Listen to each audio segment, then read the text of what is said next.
In 2014, Cedar Fair started an initiative to bring dark rides to each of the company's parks. Today, only one of those plans still exist. Located at Canada's Wonderland, this hybrid dark coaster took you inside the park's iconic Wonder Mountain. What awaited you inside can only be described as an extremely odd attraction.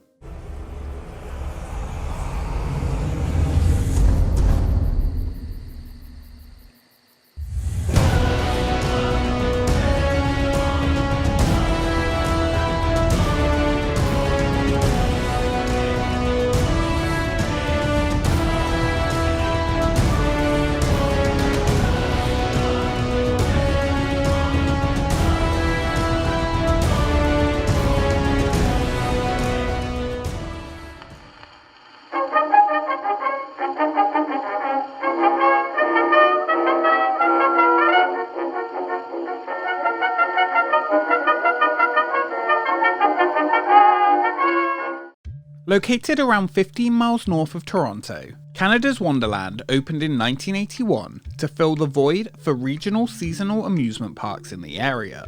The park's creation was heavily opposed by places such as Ontario Place and the operators of the Canadian National Exhibition, mainly due to the fact they did not want more competition. Concerns were also raised about it being a Trojan horse for American culture into Canada. This was counteracted by Taft Broadcasting Company by planning to open Frontier Canada, a land in the park that would not come to be until nearly 30 years later. In 30 seconds, we're going to show you everything to do at Canada's Wonderland, so watch closely.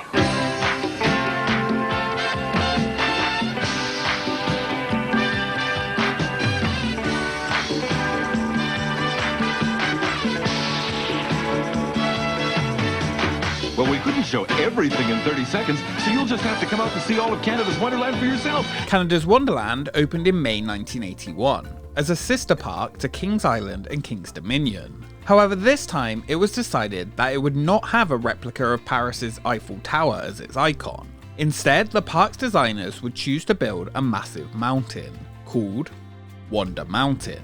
The mountain would feature a huge waterfall and interior pathways that led visitors to a lookout point above.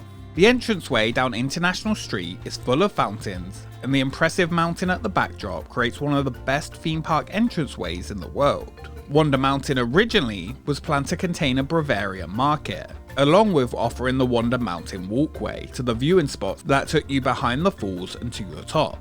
This was never completed, and instead the majority of the structure in the early days was used for park storage. It also houses the chilled water loop that cools many of the park's major buildings. The 30,000 gallons of cold water travels over the mountain's falls and then circulates underground to multiple buildings in the area to keep them cool. Over the years, the mountain's use was changed. In 1986, the walkway was closed, partly for safety reasons, and also for the fact that a roller coaster would now call the mountain home. In 1986, the powered roller coaster, called Blauer Enzian, was relocated, extended, and incorporated into the mountain. The ride had opened in 1981, with the park just outside the back of Wonder Mountain. After being relocated, it was renamed Thunder Run and would now pass through the park's iconic icon. Wonder Mountain would gain its second roller coaster when in 1991, Aerodynamics would construct Vortex, the park's suspended roller coaster. The first lift hill would use the former mountain's lookout for its first turn, where it would dive into its first drop, which, at the time, was the world's tallest suspended coaster drop at 91 feet. The track, Vortex is here, hurtle with 90 kilometers an hour with nothing beneath you but in, and confront the power of motion as you plunge into chaos. Now feel the grip of Vortex. And Canada's Wonderland. Over the next 2 decades, the mountain would remain mostly the same, offering special shows on the front, but no further changes were made, until something would awaken inside. It would get its very own, brand new, unique experience.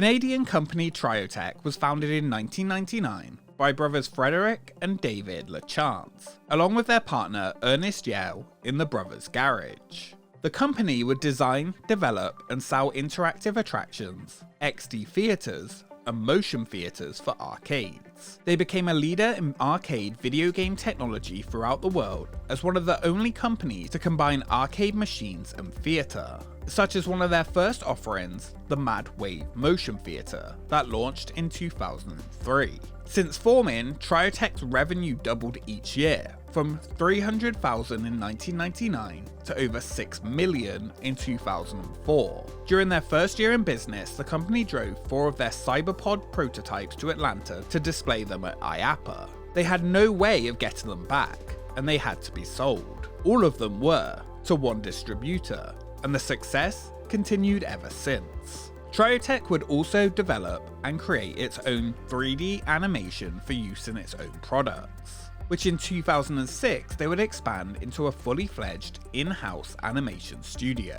They would later move into developing attractions for theme parks, collaborating with Cedar Fair, the now owners of Canada's Wonderland. After joining the Cedar Fair company, new CEO Matt Ouimet, a former Disneyland president, began a dark ride initiative for its parks. Called Amusement Dark, the project aimed to build dark ride attractions at each of the 11 parks Cedar Fair operated. While a major investment, they planned to only use around 10 to 15% of the budget that larger dark rides at parks such as Disney and Universal would normally cost. One of the ways to achieve this would be to avoid expensive intellectual property rights and create unique attractions specific for each park. The core of the project would be strategy, storytelling, and social interactions. Canada's Wonderland would be the first to get an attraction of this new initiative, inside the park's iconic Wonder Mountain. An attraction within the mountain was first proposed in 2004. Technology and budget limitations forced it to be delayed until the plan was decided on in 2011. While many options were considered, they contacted Triotech to help with this new project. It would be an experience never seen before, a dark coaster. Today's the day. We take back what is rightfully ours!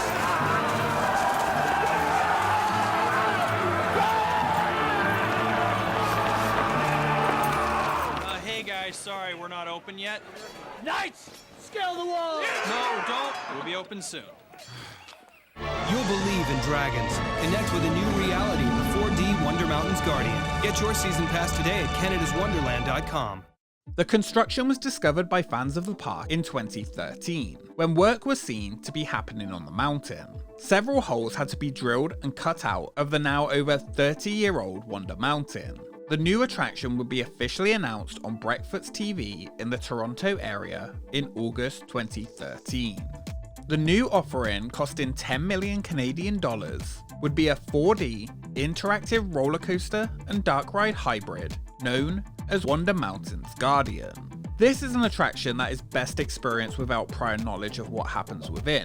So for those who may want to ride this in the future and be unspoiled, please keep that in mind because I'm going to explain everything that happens. The ride features 1,000 feet of track, manufactured by Cube Steel of Ontario. The trains and moving parts of the experience were manufactured by German company Art Engineering, who Triotech would use for many of their other designs like the later Ninjago the Ride at Legoland or Voyage to the Iron Reef at Knott's Berry Farm. By early 2014, the ride track had begun installation and huge framing was erected for the use of 3D screens within. This definitely would not be your ordinary coaster. Each train seat will be equipped with a light gun, each with a unique colour on the screen to show whose shot is whose. The dark ride interactive element on Wonder Mountain's Guardian will be a point-scoring shooting game. Inside the mountain, on both sides of the track, will be 64 720p resolution projectors to display the interactive element within. Throughout the experience, the track turns right multiple times, so only one side of the track has a continuous screen the whole way. Those facing backwards will miss some of the transition scenes due to gaps when the ride turns right. Guardian holds the record for the longest continuous interactive screen in the world, with a length of 500 feet, nearly half the whole length of the track. One of the negatives while riding is that you cannot see how many points you are scoring until after the ride ends. A pre-show video designed as an old storybook tells you the story of how King Addleston fought a dragon called Ormar and lost his crown in the depths of the mountain. One of the king's servants, Stand Sign, will guide riders through the mountain on their journey to find and retrieve the crown. After leaving the station and heading up the 60-foot chain lift hill, one of the only sections visible outside the mountain, the train takes a shallow drop along the side of the mountain above Vortex. The track then turns right into the mountain, and a tarpaulin drops behind the train to block out light. The train then slows, and drive tires along the track slowly move the train forward as they rotate to face the screens. 4 passengers sit back to back in rows of 2, facing either the left or the right screen. It was now time to battle the unique characters designed for the attraction. The first scene takes place in a forest, where spiders and bats fly towards riders. One side sees Stansine appear and tells them the way they must go, though it's not like they really have much of a choice. Those sat in the rear who are missing sections of the screen do not see these transitions. The next scene is located at a lake inside the mountain. Here the wet ones and crazy crabs come at the riders. Once again, only one side sees a transition that passes 2 waterfalls.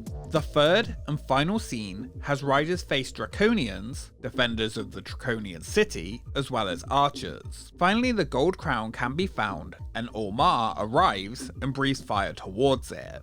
This attraction has one more trick.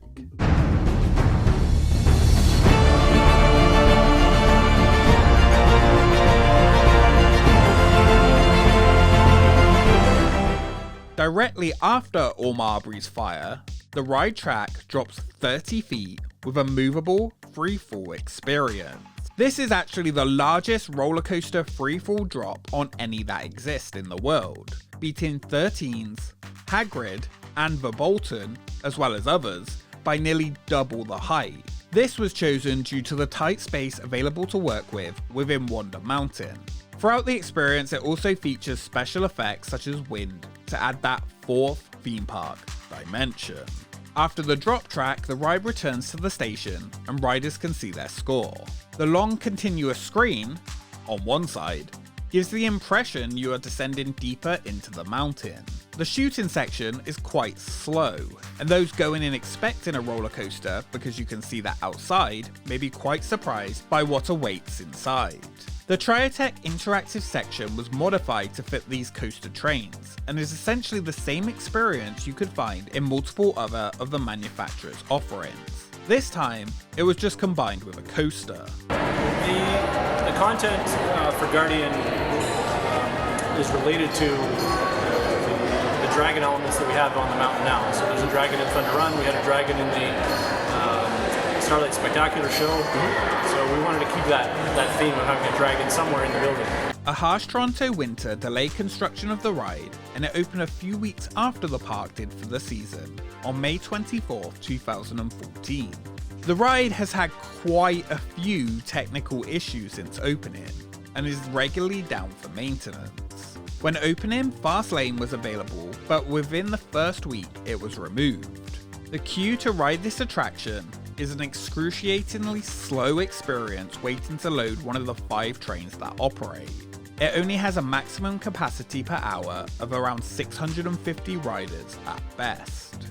Triotech and Cedar Fair stated during the ride's opening weekend that the reception to it was positive. It was a lavish, dark ride on a regional theme park budget. The park had certainly created something unique, and took a risk away from the norm, fitting an attraction into a really small space with Wonder Mountain.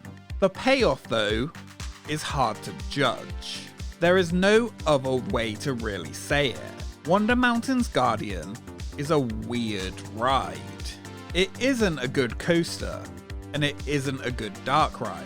It is really short, really confusing, and the story is 100% not very clear.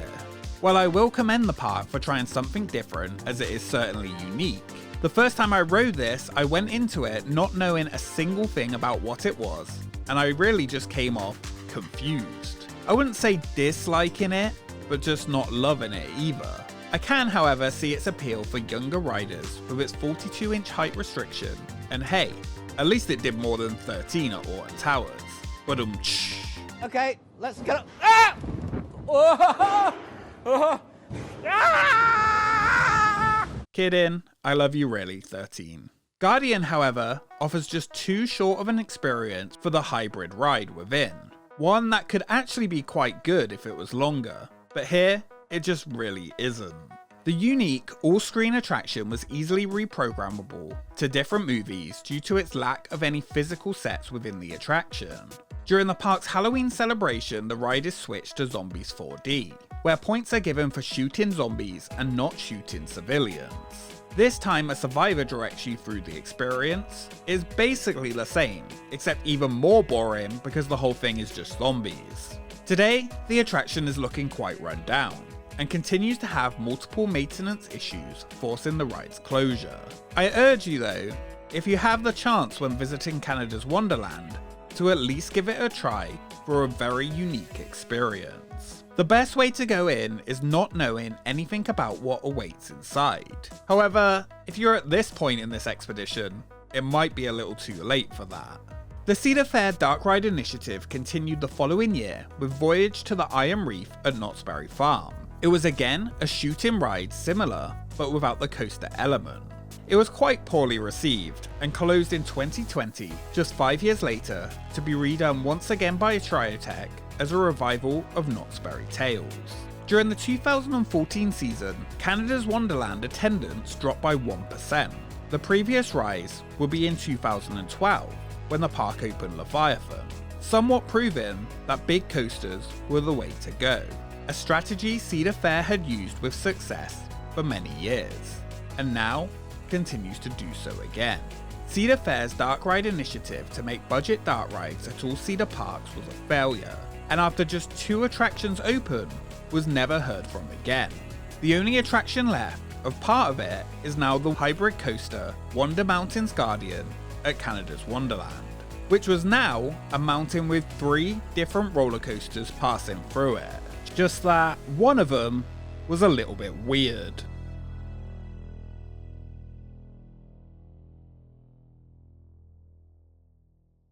Thank you so much for watching this episode of Expedition Theme Park. If you enjoyed it, make sure you subscribe to join the expedition and follow us on Twitter and Instagram for updates on upcoming episodes. Would you like to see more episodes covering Canada's Wonderland? Let me know in the comments below. A special thank you to our Patreons for supporting the channel, and we will see you next time.